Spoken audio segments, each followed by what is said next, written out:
au groupe Foxconn. Et il y est impossible d'y faire pénétrer une caméra. C'est sur leur chaîne de fabrication que sont produits par exemple les iPhones de la célèbre marque Apple. Nous avons donc décidé d'infiltrer ces usines et vous allez découvrir un monde à part, des salariés dont la vie est entièrement dédiée à la production, des conditions de travail qui nous parlent d'un autre temps. C'est une vague de suicides parmi les ouvriers qui nous avaient alertés. Regardez ce document, nous l'avons appelé e-Germinal. Il est signé Anne Poiré pour l'agence Upside. Anne sera sur ce plateau à la fin de son reportage. C'est un jour particulier. Les fidèles d'Apple ont attendu des heures pour acheter le dernier né de la marque, l'iPad mini. Un événement orchestré par Apple dans 34 pays. Ça y est, vous l'avez? Ouais, enfin ça fait le 7e que j'achète, mais c'est pas grave. Le 7e? Oui. Le 3e mot qu'a su dire mon autre petite fille qui a maintenant 3 ans, elle a d'abord su dire maman, puis papa, puis iPad. Elle évoque quoi cette marque? Bon, elle raconte déjà la beauté des objets. Une fête que nous venons gâcher. Nous montrons à certains de ces acheteurs des images de la fabrication de ces produits. Et c'est une jeune femme qui a 17 ans, qui est aujourd'hui dans un fauteuil roulant parce qu'elle a tenté de mettre fin à ses jours, parce qu'elle travaillait sur une ligne de fabrication que c'était insupportable et qu'elle n'en pouvait plus. Ça, c'est sûr que évidemment, c'est pas l'histoire qui nous est racontée. Quelle horreur! Voilà, il n'y a parfois ni l'eau ni l'électricité. Ils sont entassés dans des dortoirs. C'est pas très beau. Si vraiment les conditions de travail sont ça, c'est assez lamentable. Malaise aussi chez les représentants d'Apple, présents sur place. On peut se parler? Je peux vous montrer quelque chose? I'm sorry, you've not come in. It's for customers only today. Yeah, that's a girl. She works in Foxconn. You know Foxconn? Ce jour-là, pas plus qu'un autre, nous ne pourrons interviewer de porte-parole sur les conditions de travail dans les usines d'où viennent tous les produits Apple. Ces images proviennent de Foxconn, le principal sous-traitant d'Apple en Chine, une entreprise fermée aux journalistes. Pour comprendre comment sont assemblés les produits Apple, nous avons réussi à infiltrer leurs usines pendant plusieurs jours. Au fil de leurs images, nous avons découvert un système dans lequel les ouvriers sont entièrement dédiés à la production. Un management militaire où les insultes sont quotidiennes. Toi, tu la fermes, t'as qu'à venir là si t'as quelque chose à dire. Il y a aussi ces dortoirs insalubres, des jeunes de 16 ans forcés à travailler et des ouvriers qui se suicident. Les usines Foxconn, le secret de fabrication le plus controversé d'Apple.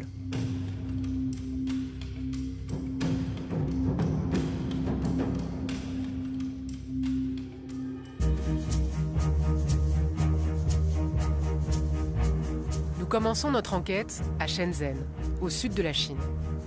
C'est là que le pouvoir a lancé l'ouverture du pays, il y a 30 ans. C'est là que Foxconn a implanté ses usines. Aujourd'hui, avec 1 400 000 personnes, c'est le premier employeur privé de Chine.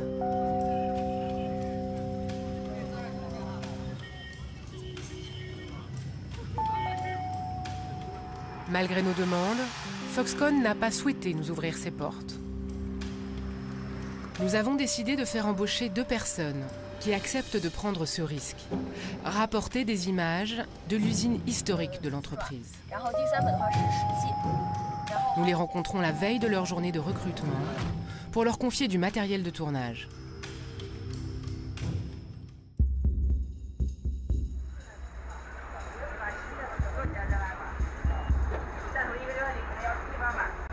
Voici leurs premières images. L'intérieur ressemble à une ville. Sur plusieurs hectares, les ateliers de fabrication, où sont assemblés des produits Apple, mais aussi certains gadgets de Hewlett-Packard et Amazon. Il y a aussi ces immenses dortoirs. 250 000 personnes sont employées ici, la plupart venues des provinces les plus pauvres du pays. Beaucoup n'ont même pas 20 ans. Faut lever la main quand j'appelle votre nom. Une fois à l'intérieur, les ouvriers qui filment pour nous reçoivent les premières consignes. Dès les premières minutes du recrutement, ils doivent se plier aux ordres et faire des heures de queue pour signer leur contrat. Il fait tellement chaud, mais pourquoi on refait encore l'appel? Tais-toi, tu gênes tous les autres. Arrête, il y a des centaines de personnes qui attendent à cause de toi. Bon, je reprends. Tout le monde devra se souvenir par cœur de sa place. Tu la fermes toi aussi. Si tu veux parler, tu n'as qu'à venir ici. Au bout de quelques heures, les deux ouvriers qui portent nos caméras nous retrouvent pour nous livrer leurs impressions. Pour obtenir ce contrat qu'ils viennent de signer, ils ont dû se plier à des consignes très strictes. Ça a duré toute la journée. À chaque étape du recrutement, il y a des responsables pour nous donner des ordres, comme à l'armée, en nous parlant assez méchamment.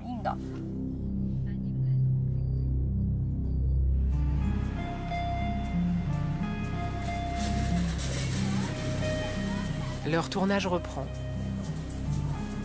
Aux ordres permanents s'ajoutent des conditions de travail éprouvantes. Dès les premiers jours, ils seront affectés au travail de nuit, sur les lignes du contrôle qualité des iPads, dont la production ne s'arrête jamais. Jour et nuit, les milliers de salariés se relaient au vestiaire. Dans ces casiers, ils doivent déposer pour raison de sécurité tout objet métallique. Impossible de filmer plus loin. À l'intérieur, il fait un froid glacial. On n'a pas le droit d'avoir de montre avec nous. Et il n'y a pas d'horloge dans l'atelier. Le temps ne passe pas, c'est désespérant.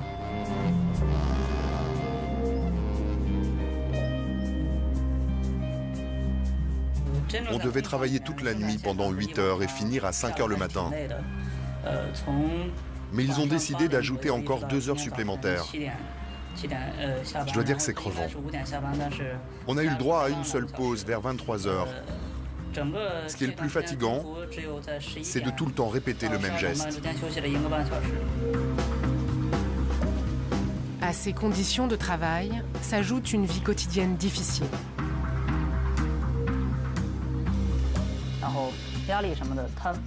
Après le travail, chacun rentre à son dortoir.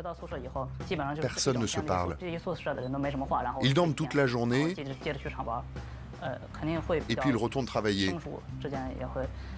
Personne ne se connaît vraiment. Les ouvriers ne quittent l'univers Foxconn qu'à l'occasion d'un congé annuel.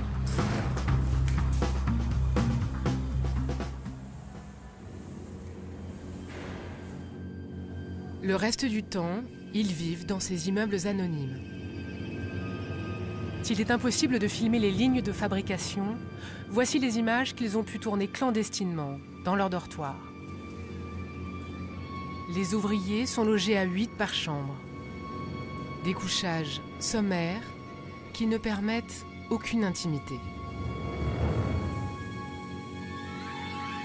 Les ouvriers ne font que s'y croiser et n'ont comme espace commun que ces salles télé.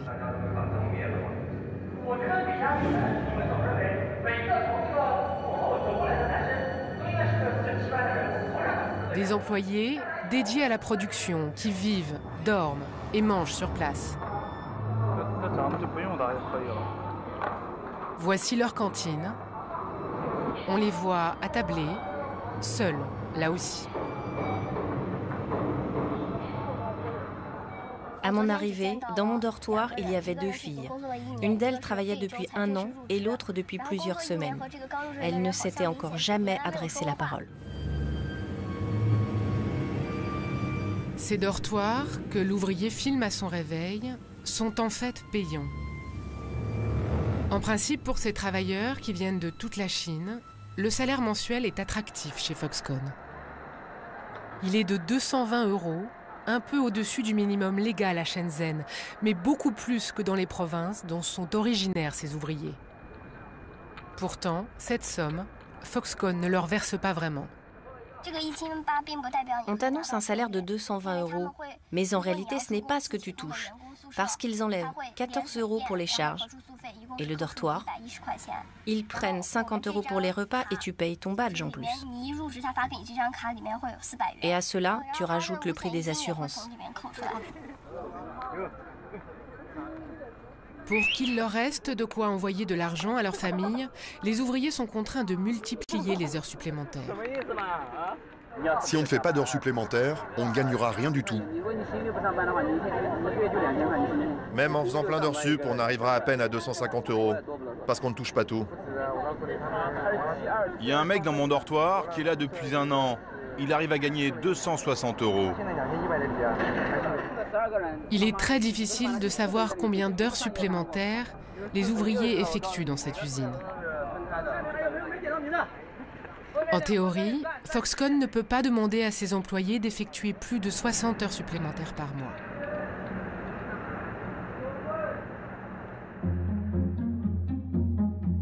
Une vague de suicides a attiré l'attention sur ces conditions de travail.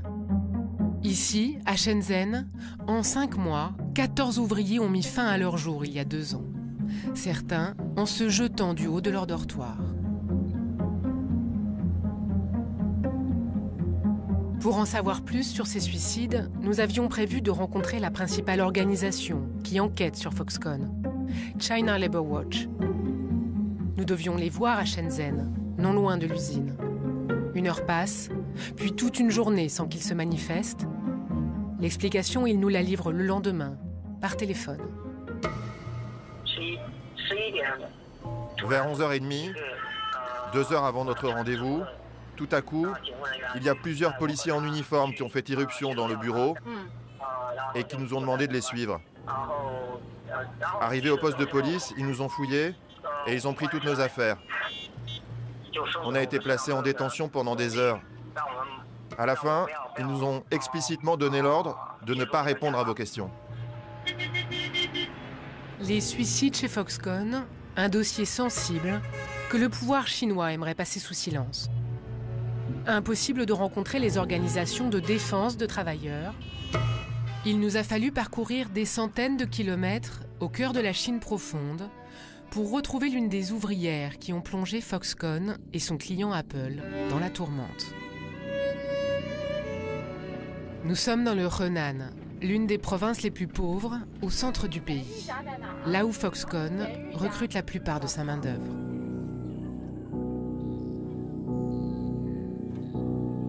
Elle s'appelle Tian Yu. Elle a 18 ans. En mars 2010, elle a sauté du 4e étage de son dortoir. 10 jours de coma, 6 mois d'hôpital et une vie en miettes. Je ne peux pas me déplacer sans ma chaise roulante.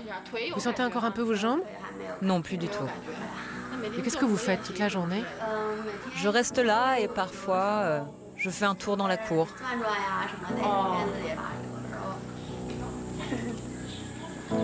Comme tous les jeunes de son village, Tian Yu était partie à 16 ans, chercher dans la région de Shenzhen de quoi aider ses parents.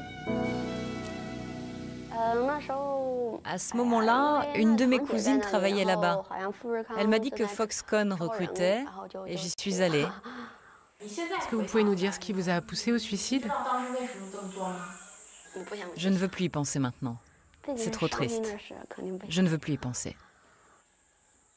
Ce que Tian Yu ne veut plus raconter, c'est son père qui nous l'expliquera. 13 heures par jour, elle travaillait au contrôle qualité des produits Apple. Une insulte de trop et elle démissionne.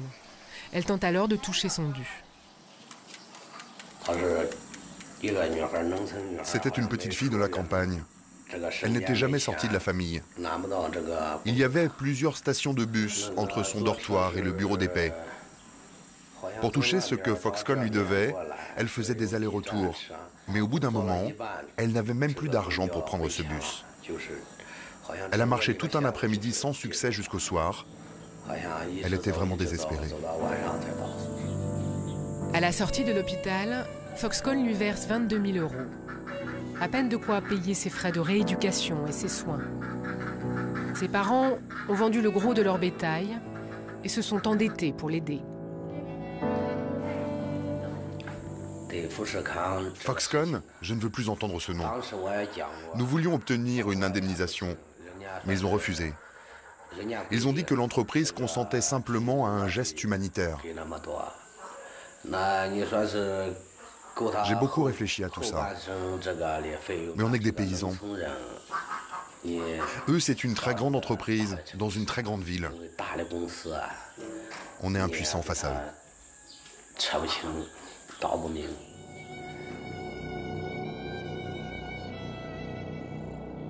Le désespoir d'une jeune paysanne et 14 suicides ont fait évoluer Foxconn et son client Apple.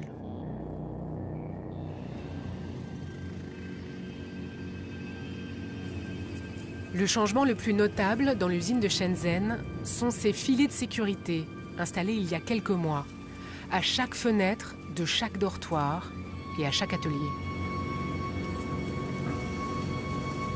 Apple assure que Foxconn améliore les conditions de travail et a ouvert ses portes à une organisation de contrôle.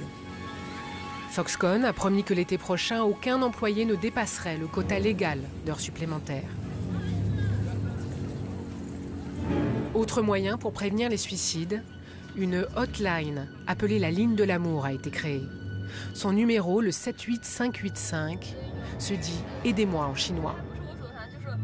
Il est sur tous les badges de tous les employés. Foxconn a également instauré un test psychologique à l'embauche pour éviter de recruter les plus fragiles. Un test qu'ont passé les ouvriers que nous avons infiltrés. Les questions sont idiotes. On te demande par exemple si tu es dépressif ou colérique. Franchement, si tu veux te faire embaucher, tu ne vas pas le dire. D'ailleurs, le contrôle de santé coûte 7 €. Des filets anti-suicide, une ligne d'assistance téléphonique, un test psychologique. Si des efforts ont bien été faits pour améliorer un peu le quotidien des ouvriers dans l'usine historique de Shenzhen, en septembre dernier, un ouvrier s'est suicidé. Mais est-ce un cas isolé? Nous quittons Shenzhen pour aller rencontrer ce chercheur d'une université de Canton. Xu Rui, lui, accepte de répondre à nos questions à visage découvert. Selon lui, Foxconn a déplacé la pression sur ses ouvriers dans les autres usines que l'entreprise a construites en Chine. En 2010, après la vague de suicides, ils ont accéléré leur délocalisation à l'intérieur de la Chine. Maintenant, ils ont des usines gigantesques dans plein d'endroits. Des émeutes se sont déroulées ici, à Taiyuan, dans la province du Shaanxi. Et il y a eu une grève au moment de la sortie de l'iPhone 5 à Zhengzhou. Cette grève, début octobre, pourtant interdite en Chine, en voici une photo recueillie sur Weibo, le principal réseau social chinois. Sur cette vidéo, datée de fin septembre, une émeute oppose des gardiens de dortoir à des salariés dans l'usine de Taiyuan. Pour Xu Rui, la colère se propage dans ces nouvelles usines. Ce message dit « Rien qu'au mois d'octobre, j'ai fait 150 heures sup ». C'est le contraire de ce que Foxconn affirme aux médias sur le respect des heures légales. Un autre ouvrier dit que ça fait 3 mois qu'il ne s'est pas arrêté une seule journée. Nous choisissons d'aller enquêter à Zhengzhou, au centre de la Chine. C'est la capitale de l'une de ces régions déshéritées où Foxconn a décidé d'investir. Le salaire minimum y est plus bas qu'ailleurs, et ici nous sommes loin des organisations de défense des travailleurs.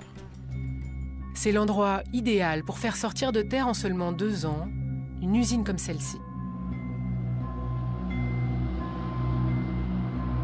Ce serait la plus grande usine d'assemblage de smartphones au monde. Elle serait aujourd'hui dédiée à l'iPhone 5. Pour sa sortie, et pour répondre à la demande, il a fallu en produire des millions en quelques semaines. C'est un enjeu industriel majeur pour Apple.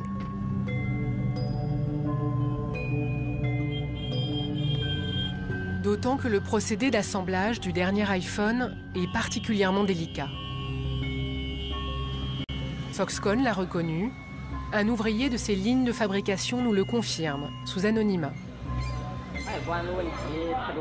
C'est l'aspect extérieur de l'iPhone 5 le problème. On a du mal à trouver la bonne méthode pour la fabrication. Notre chef nous fout la pression pour fournir les commandes. Il nous dit, si tu ne trouves pas de solution, tu te barres. Alors nous, sur nos lignes, on met la pression à notre tour.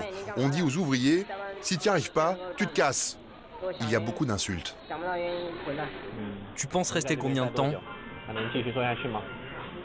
Chaque jour, je pense que je vais craquer. Les conditions de travail seraient donc ici pires qu'ailleurs. En octobre dernier, 3 à 4 000 personnes se seraient mises en grève. Foxconn le conteste toujours. Pour répondre à la demande d'Apple et sortir les millions d'iPhone 5, Foxconn a surtout pris du retard pour loger ses 200 000 ouvriers. Les infrastructures ne sont pas terminées. Nous avons également infiltré cette usine. Comme les autres nouveaux arrivants, la personne qui filme pour nous reçoit les consignes des responsables de Foxconn.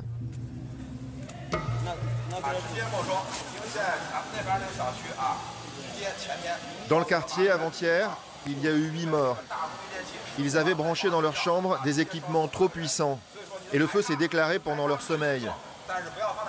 Ces personnes sont mortes brûlées vives. Donc, le règlement interdit désormais les équipements trop puissants. Il est également strictement interdit de laisser rentrer quelqu'un qui ne travaille pas chez Foxconn dans ses dortoirs. Si on découvre qu'une telle chose s'est passée, vous serez immédiatement licencié. Vous aurez 100 points valables 6 mois chez Foxconn. À chaque fois que vous n'obéirez pas à une règle, on vous enlèvera des points. Si vous passez en dessous des 60 points, vous serez viré d'ici. Ici, c'est la sécurité des ouvriers qui est en jeu. La personne qui tourne pour nous s'apprête à découvrir son dortoir. Ici aussi, ils sont facturés aux salariés.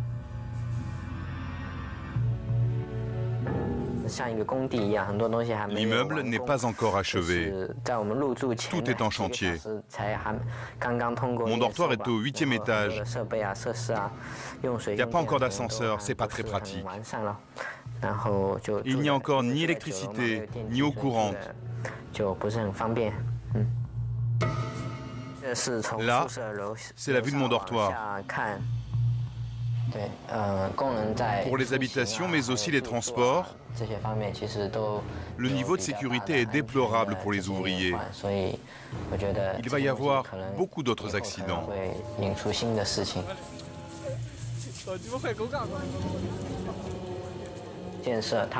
Ça se développe tellement vite que Foxconn et le gouvernement local n'ont pensé qu'à la construction des usines et pas à offrir un cadre de vie convenable pour les travailleurs.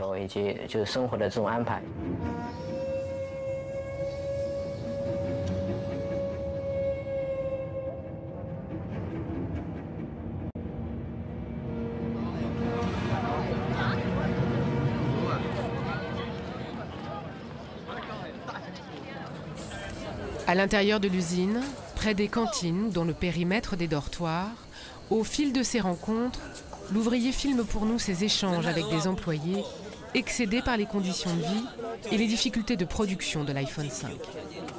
Tous les jours, 300 personnes démissionnent. Ils travaillent un peu et après ils craquent. Tous les jours, il y a plein de départs. C'est pour ça qu'ils recrutent autant. Moi aussi, je ne peux plus travailler comme ça. Je vais tenir jusqu'à la fin de l'année, et puis après, je me barre. Pour remplacer ces départs et honorer les commandes, toujours plus importantes, les recrutements sont massifs. Le jour où la personne qui filme pour nous se présente à l'embauche, ils étaient près de 2000 personnes à entrer chez Foxconn. Mais c'est encore insuffisant pour l'entreprise. Pour trouver de la main-d'œuvre supplémentaire, Foxconn a recours à d'autres méthodes.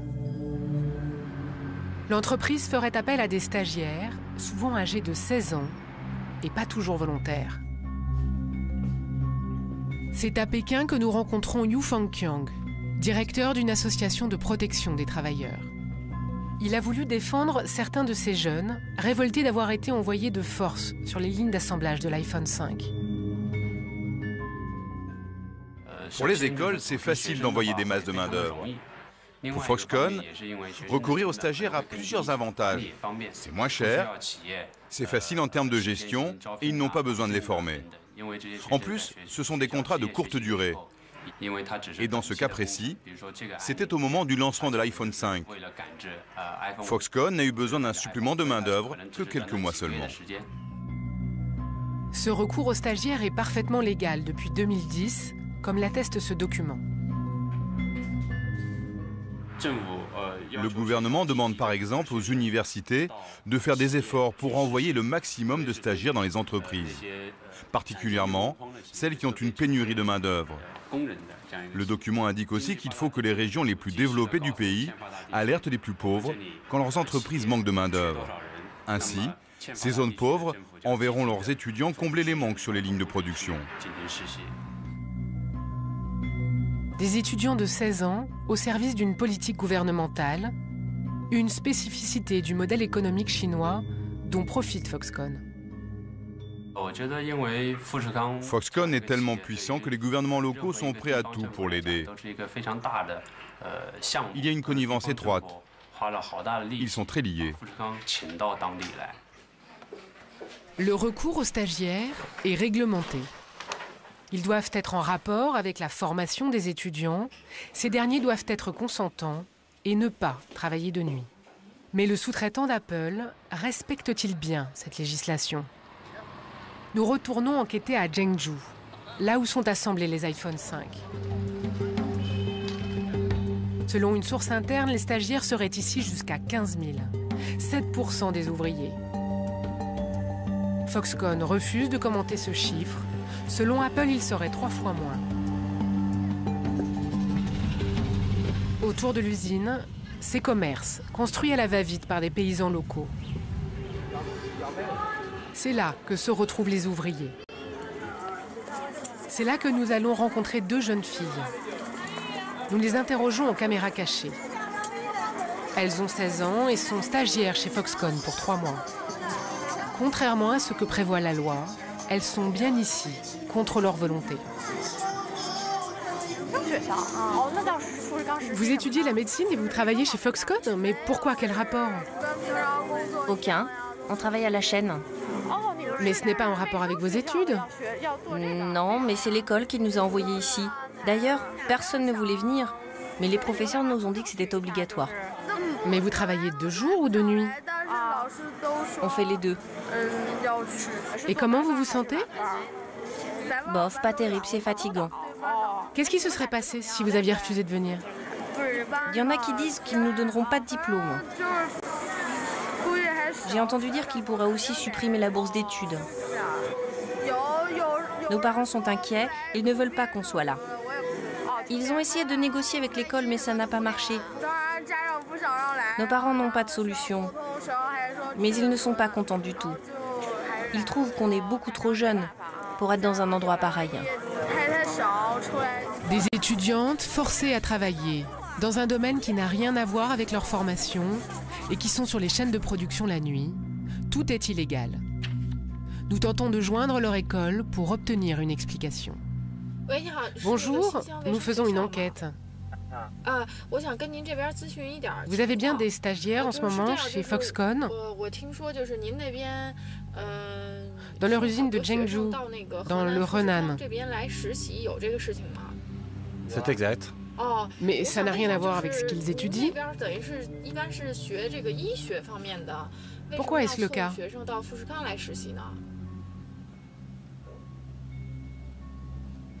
Il faudrait que vous contactiez le service de communication. Oui, allô, bonjour. Je ne suis pas au courant. Adressez-vous au directeur. Pouvez-vous me dire quand il sera là? C'est vraiment très urgent. Non, j'en sais absolument rien. Je ne sais pas du tout quand il est là. Une manière de nous dire qu'on ne répondra pas à nos questions. Nous avons interrogé Foxconn sur ce point. Elle rejette la faute sur les écoles. Mais comment réagit l'entreprise face au suicide ?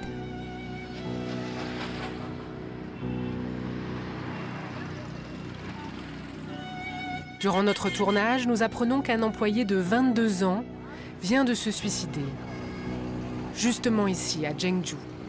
Il travaillait sur les lignes de fabrication de la carte mère de l'iPhone 5. La famille a protesté devant l'usine. Un ouvrier nous fait passer une photo de cette manifestation interdite. Le lendemain, nous parvenons à joindre le frère par téléphone. Il s'est pendu juste à côté de l'usine. Depuis combien de temps votre frère travaillait là-bas ? Mon frère travaillait dans l'usine de Foxconn depuis plus d'1 an.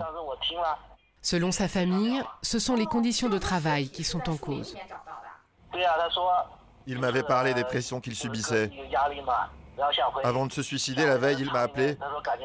Il m'a dit qu'il n'en pouvait plus et qu'il voulait démissionner, mais l'usine ne le laissait pas partir. Je ne sais pas pourquoi.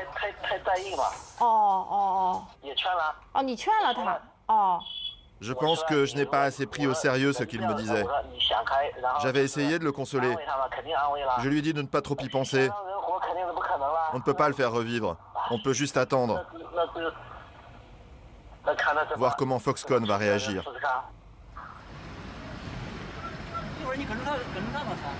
Trois jours plus tard, nous rencontrons la famille. Elle se prépare dans le centre-ville pour aller manifester devant les usines Foxconn. Voici le frère de Jin Zhongfeng, qui est mort il y a maintenant 1 semaine. C'est lui que nous avions pu joindre au téléphone. C'était lui, votre frère ? Oui, c'était lui.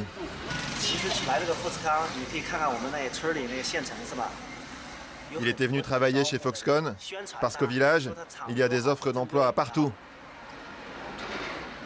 La propagande dit que les conditions de travail y sont très bonnes et que tout ira bien. Avec son père, il exige de Foxconn une indemnisation. Ils ont convié plusieurs médias chinois. Aucun ne s'est déplacé. Juste avant l'heure fixée pour la manifestation, l'entreprise rappelle le père. Il part pour une ultime médiation. Quelques instants plus tard, celui-ci appelle son fils.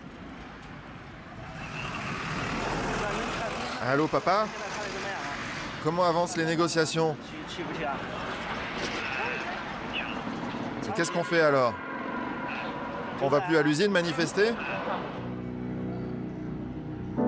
Jing Chaofeng apprend que selon le contrat signé par son frère, Foxconn est dégagé de toute responsabilité en cas de comportement excessif. Le suicide en fait partie. Par ailleurs, son frère a laissé une lettre. Il y raconte les pressions au quotidien, mais également des douleurs d'enfance. La famille est maintenant convaincue qu'un tribunal rejettera leur plainte en cas de procédure. On ne peut plus rien faire, peu importe si on manifeste ou pas. Il n'y a que les riches qui ont du pouvoir. Non, ce sont les règles de l'entreprise. Mais ces règles, ce ne sont pas les lois. Ce sont leurs règles et nous devons obéir. On ne peut plus rien faire.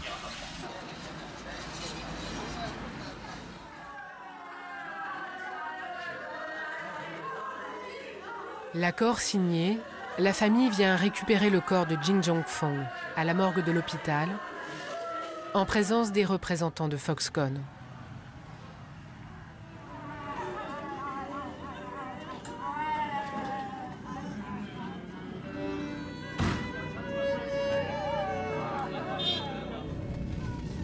Foxconn a consenti à un geste. 2 500 € d'indemnisation et un solde de tout compte. En échange, la famille doit garder le silence, une clause qu'elle conteste.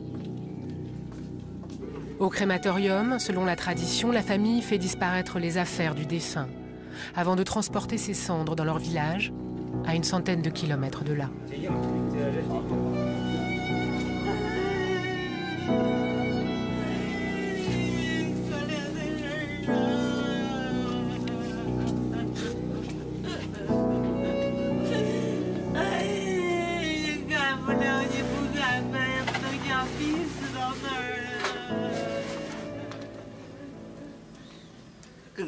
Tout est injuste depuis le début. Tout est tellement injuste.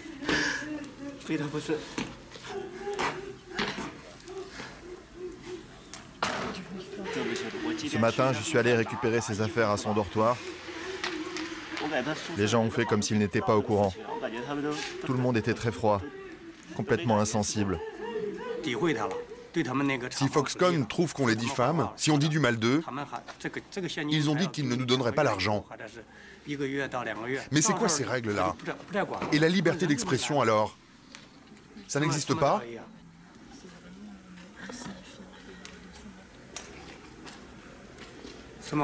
Qu'est-ce que c'est que ces lois qui ne valent que pour les riches?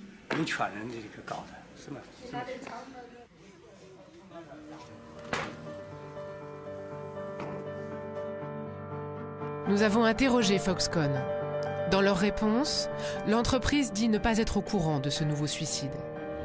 Rien de tel ne se serait produit sur leur installation. Il y a un mois, Foxconn a annoncé qu'1 million de robots remplaceraient les ouvriers chinois d'ici 2 ans. Sollicité, Apple ne nous a répondu que par mail et de façon imprécise. En préambule, la firme américaine indique que ses sous-traitants sont tenus d'offrir à leurs employés les conditions de travail les plus sûres, le respect et la dignité.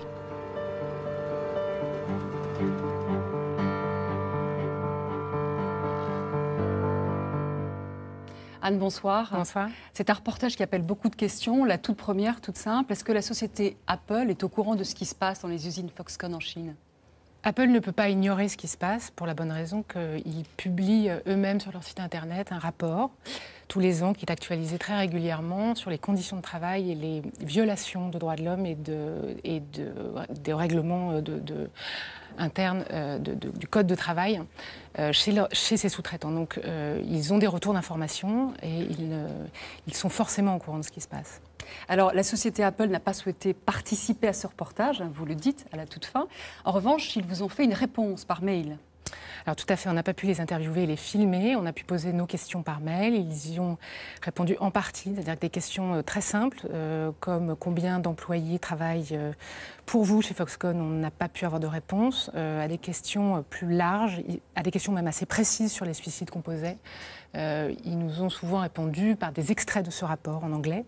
Voilà, il y a un culte du secret chez Apple qui est dans son ADN, qui est inscrit depuis le départ pour protéger ses produits et qui peut poser problème dans ce genre lorsqu'il s'agit de la transparence pour les conditions de travail chez ses sous-traitants. Est-ce que vous êtes la première caméra à entrer dans une usine Foxconn en Chine? Alors, à notre connaissance, nous sommes les seuls à montrer les ouvriers de Foxconn librement et s'exprimant librement. Il y a eu, il y a 1 an, une équipe américaine qui a été invitée par Foxconn et Apple. Suite au changement que Foxconn avait fait après la vague de suicides. Suite au changement et suite à des articles parus aux États-Unis extrêmement négatifs pour l'image de marque d'Apple et de Foxconn. Donc, cette équipe américaine a été invitée à passer quelques heures, quelques jours chez Foxconn dans l'usine de Shenzhen. Comme vous avez pu le voir, c'est celle qui pose... Les problèmes les plus graves sont ailleurs, encadrés par des équipes, par les communicants de Foxconn. Alors, ça c'est une chose, c'est la partie officielle. Des Chinois s'infiltrent dans les usines, des journalistes chinois, des activistes s'infiltrent depuis quelques mois, se font embaucher pour sortir des informations et faire des rapports, pour faire connaître les conditions de travail dans ces usines. Ce qui est très surprenant dans votre reportage, ce sont ces voix qu'on entend qui s'élèvent pour dénoncer les conditions de travail des ouvriers chez Foxconn, les salaires, mais aussi pour contester le peu de liberté d'expression. Quelque chose est en train de changer, vous avez l'impression, dans le monde du travail en Chine?